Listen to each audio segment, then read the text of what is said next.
Good morning, and thank you so much for joining us. I'm Twanda Black, your host. In the African American community, it's funny, in 2014, we still have a certain taboo when you talk about mental health. And here to join us today, Carolyn McKenzie, founder and president of Mental Health in the African American community. Also, Nikhol Jackson, who is the board chair elect for 2015, joins us. Good morning, ladies. Good morning, Good Tawana. morning. Well, first of all, talk about mental health in the African American community. Are we down the road a little bit more in dispelling the myths and the taboos, and you can't talk about it, and everybody got somebody crazy in their family. Talk about that for a moment, Carolyn. Well, it still is a horrible stigma.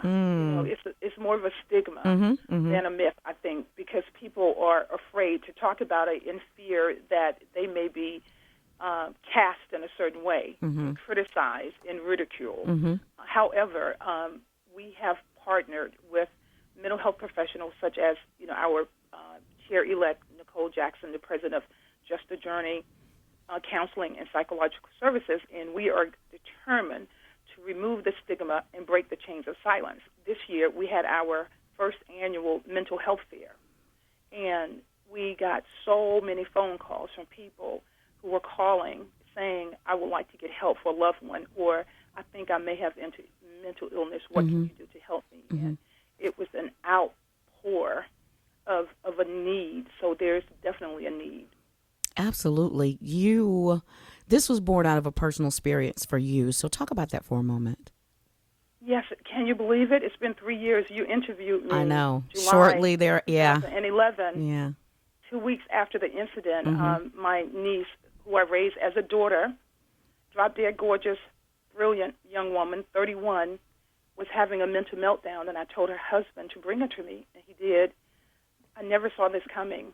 Day 4 of being here, before I could take her to get a mental health assessment, she had a psychotic break, and I was in the shower, and she opened up the shower door, standing there with the largest butcher knife in my kitchen. The first stab was to the left side of my head, so fast forward, I was stabbed, left for dead in a pool of blood, passed out, and then she killed herself. Wow. So that's the short of it. Yeah. I remember. I remember. So, you had a long journey to recover, but in that recovery, were you thinking about starting this, or was it after? Were you thinking in the recovery, I've got to do something. I can't let all of this be in vain? Well, I started doing it day 2 of the hospital. Wow. And I found out that she had killed herself. My right hand was severely injured, and it was in a cast for months, so I had to learn to write with my left hand. So while I was in the hospital, I started writing the strategic plan for mental health in the African American community. And when I got out, I incorporated it probably the 3rd day that I was out, and I had to do everything with my left hand. And then the next thing, I contacted you, and then we started a movement. Your radio interview just sparked a lot of interest, and we got a lot of callers, and from that, we formed a national board of directors, and here we are 3 years later. That's awesome. We have a national headquarters. We have a national board who's completed their first 3-year term. We're getting ready to go into 2015 with a new board, and now we're raising money. I've written 20 programs, and I have copyrights for all of them. They're all grassroots programs that are designed to bring solutions to the problem of, mental illness. There's a lot of awareness and a lot of education. When I went on the NAMI website, I saw lots of problems that were identified. So I tackled each one of those problems, and I wrote a program and a work plan, strategic plan for each one of those problems. And we're tackling them one at a time. So, Carolyn, this was not where you started your career, but you're so astute at what you're doing. And how do you say all of this is happening for you? Writing programs. Well, Well, it's almost like God set me up. I tease him now. I said, God, you really set me up, didn't you? Because my professional career, I'm a serial entrepreneur. So I created the first national inner city soccer program in 1989, and I ran that for 10 years. So it's national, and I set it up as a 501c3.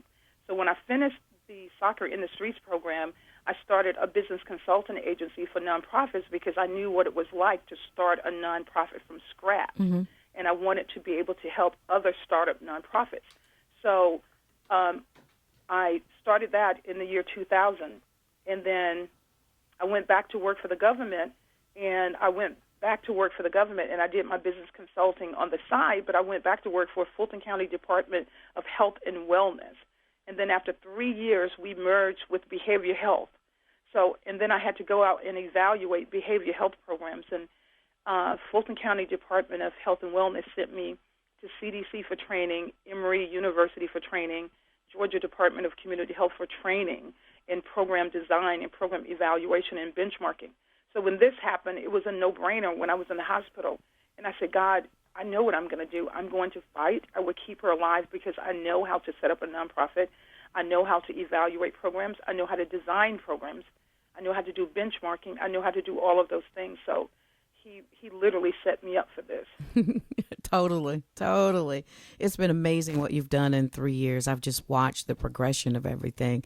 It's been absolutely amazing. But what has also been amazing is folks getting on board, people saying, I really don't care about what the stigmas are, what people think about me.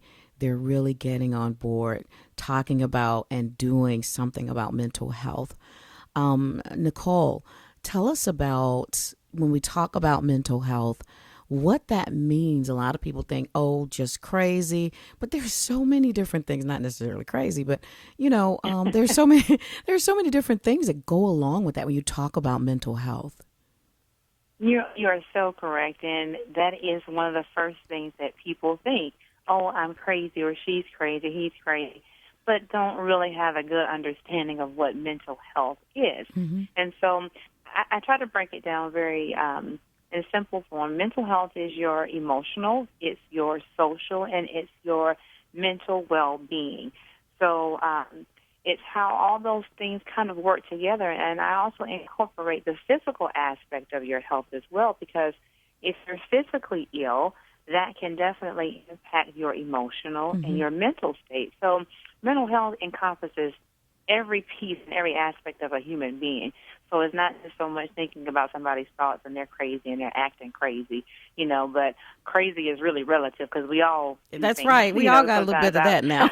out of sort. That's right. That's right. But, but really and truly mental health encompasses every aspect of who we are mm-hmm. and how we operate. And when one piece of that is off, it can definitely rock the boat for every piece. Absolutely. No particular area, but when we think about mental health and we see those people maybe every day, or somebody in our family that maybe just a bit off, what are we looking at? What are we, if there were signs and symptoms, what would we be looking for?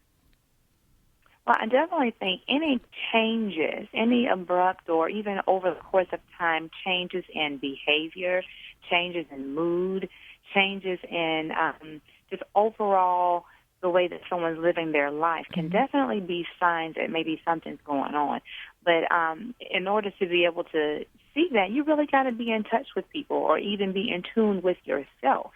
I think sometimes we have those inklings or those feelings, so-and-so is just acting a little strange, something's been off, I'm not feeling quite like myself. Listen to that. Mm-hmm. Don't just brush those things off. People making comments, if there's someone who's been sad for a significant amount of time and all of a sudden they're just starting to do really well and they're making plans to give things away or to do things just completely out of character, mm-hmm. those are warning signs that something's going on. So just really be in tune with yourself and your loved ones so you can recognize those shifts and if something is different. Talk about for a moment, because we're seeing a lot of different mental illnesses in our children. So talk about that for a moment. A lot of parents, I didn't see it coming, but a lot of times, like you said, we're just not paying attention to our kids. Mm-hmm. Yeah, and that's the piece of it, and sometimes it's denial. Oh, yeah. No one wants to admit that there's something wrong. We don't want to admit that there's something wrong with us, and we definitely don't want to admit that there's something wrong with our children. So, unfortunately, our children suffer in silence for extended periods of time because we have not really truly accepted the fact that something could be wrong and take the necessary steps to get that checked out. But with children today, you see a lot of ADHD, that's the attention deficit well, I can get into all what that means, but ADHD, you see a lot of behavioral concerns. And then with teenagers and young adolescents, we're seeing a lot of cutting and suicide attempts. And so there are warning signs for the most part, but sometimes children don't share everything. So even if you're not noticing the behavioral changes and they're not talking to you, you can sometimes get that out of the blue thing where people just kind of snap and they just cross over that line. Yeah. But typically, there are patterns with children who are going through something. They might withdraw. They might isolate themselves. Absolutely. They might start sleeping more or might start sleeping less. Changes in your diet, eating habits. All those things are things that we as adults go through with children as well, and those are definite signs that there's something going on. I want to tell my audience that one of my sons, my older son, when he was a teenager and his father died, and after that, he just changed. He became withdrawn and all of that. So like you said, they're not going to tell their parents everything. So I could only go so far. I took him to counseling, and he said, "Mom, that was the best thing you ever did for me." Wow. Just so he could be able to share without me, or without my opinion, or without feeling judged, or whatever the kids feel about us. You know how it is with parents and kids. But they don't want to disappoint. They don't want to disappoint. And there's certain things you're not going to tell us. Simply as that. So he said that was the best thing you ever did for me, was give me somebody else to talk to. So parents, there's nothing wrong with that. Nothing wrong with that. Carolyn, so talk about, you have some services that you provide for mental health in the African American community. Talk about the services that your organization provides. Okay. We had our inaugural mental health fair this year, and the Black psychiatrists of Greater Atlanta came out and did mental health screenings right there on site. We had a number of vendors who came and provided, information about the resources that they have for people who may have mental illnesses or family members who are taking care of loved ones with mental illnesses. And the general public came out just so they could learn. That's going to be an annual event. We are getting ready to coordinate our first annual high school mental health profession career day program, because according to NAMI, less than 2% of mental health professionals are Black. So we want to solve that problem by increasing the number of Black students going to college, majoring in the mental health profession. So we'll have Black college students coming to the high schools and Black mental health professionals coming and giving a description about the different types of, programs that they can major in. And then another one is You Are What You Eat. We're bringing in a group of nutritionists and dietitians to teach the general public about the types of foods to avoid. There are certain foods that can alter the chemicals in your brain and cause you to have a chemical imbalance. And then we have Massages for You. It's been scientifically documented that touch therapy, massage therapy, increases serotonin and dopamine in the brain, which are two natural antidepressants. And the list goes on. We have a postpartum prevention initiative that we're going to be introducing. I've written about 30 programs, and I'm just so excited about doing all of them. I learned this year that I can have to focus on one and get that one up and running, and then focus on another one. I wanted to do all of them at the same time, and it didn't work. Won't work that way, will it? Yeah, I know. We did the mental health fair, and we got lots of supporting documentation, and so we're marketing it now to corporations and government agencies so we can be ready in May. But right now, we also have Let's Talk About It, which is a weekly open discussion that we have at our national headquarters in Stockbridge.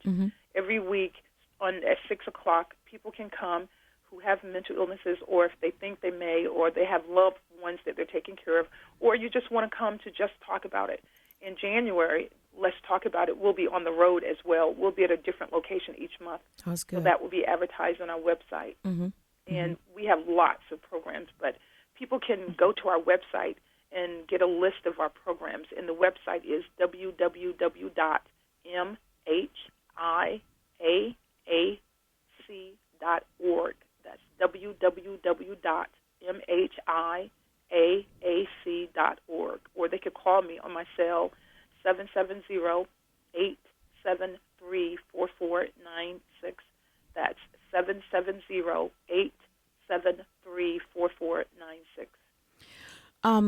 Talk about for a moment, either one of you ladies, but probably Nikhol.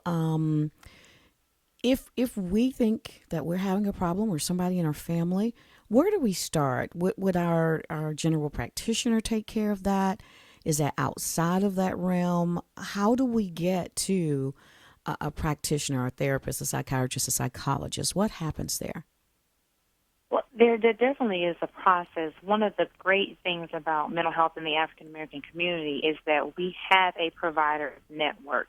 So if you can't get to your primary care physician, or you don't know where to go as far as who to look for to best help your situation, you can definitely call us here. And we have a database that we can use to refer. As Carolyn said, we do screenings. We have a brief screening tool that we can use while we talk to you over the phone to kind of see what's going on and to get you to the best place. Now, this is in the situation where it's not a crisis and there's not an emergency.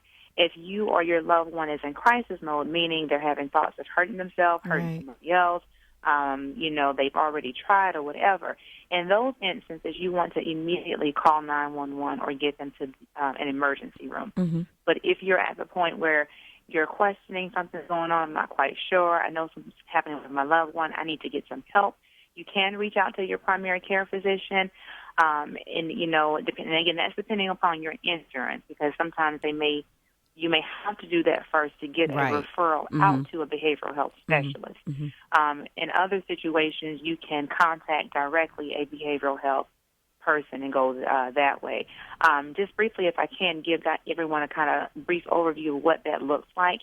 There are 3 different practitioners basically for mental health. You have a counselor or a therapist. That's someone who does therapy. We talk to you and help you process what's going on and get you to a place where you're feeling better, and we provide resources for that. You have a psychologist. That's someone who does testing. If there's some evaluations that need to be done to find out what's truly kind of going on inside, emotionally, mentally, cognitive, that's that person who takes care of that piece. And then there's a psychiatrist. That's a medical doctor who works with mental illness and prescribes medication. So a lot of people, when we say, you need to go get some help and talk to somebody, they instantly say, I don't need any medication. And they get really defensive. Medication is not for everyone. That's a resource that's available. But those are the 3 main practitioners that help deal with mental illnesses and mental health concerns. And if your listeners have any questions about that, again, they can call, the Impact office, or they can definitely reach out to me, and I can assist them in whatever way I can as well. But in the case of an emergency, call 911 or get to the emergency. Absolutely. Mental health in the African American community. I Googled it and it just popped up. So if you've missed out or you can't remember what the web address is, just Google mental health in the African American community and it will come up. Carolyn, you want to give that information, the website, phone number one more time? Sure. The website is www.mhiaac.org. That's www.mhiaac.org. And please call me on my cell phone. I keep it with me at all times. 770-873-4496. 770-873-4496. And you can also look us up on Facebook and YouTube and all of that. All right. Fantastic. Ladies, thank you so much for joining us. Nikhol Jackson, board chair-elect, and I'm sure your plate is already full for next year. Also, Carolyn McKenzie, founder and president of Mental Health in the African American Community. Thank you so much for joining us. Thank you so much.